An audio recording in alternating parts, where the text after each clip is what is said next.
New Year's इभ celebrate गर्नको लागि ठमेल गए। जुन रेस्टुरेन्टमा 12 सिङ्गे पाउँथ्यो त्यही रेस्टुरेन्ट गए। फेरि पनि त्यहाँ अवेलेबल थिएन। सोधे किन छैन भनेपछि कुनै अर्को बियरले स्पोन्सर गरेर रहेछ। कार्लसबर्गले 10 अरबको लगानी गर्ने नेपालमा कुरो गरेका छ। अनि अहिले गरेका छैन त हालत यो छ, गरेपछि के हुन्छ? मलाई 12 सिङ्गे मनपर्छ। मैले पहिला पनि भिडियो बनाएको थिएँ उसको अनअवेलेबिलिटीको बारेमा।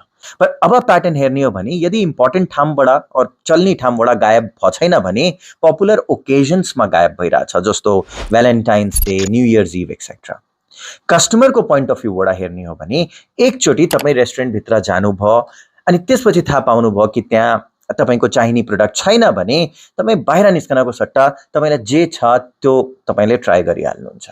Maybe 12 सिङ्गे has to respond differently. At least जहाँ अवेलेबल छ त्यहाँ केही सिग्नल हुन पर्यो कि यहाँ अवेलेबल छ, 12 सिङ्गे अवेलेबल हेयर, 12 सिङ्गे सर्भड हेयर एक्सेट्रा। अनि कार्लसबर्गको 10 अरबको लगानी भिजिबिलिटी र डोमिनेन्सको लागि हो जस्तो लाग्छ। अब रियल कन्सर्न के हो? जति बेला कुनै ब्रान्डले आफ्नो कम्पिटिटरलाई हटाउनको लागि पैसा तिर्छ, consumer loses. Instead of best product winning, richest ब्रान्डले जित्छ।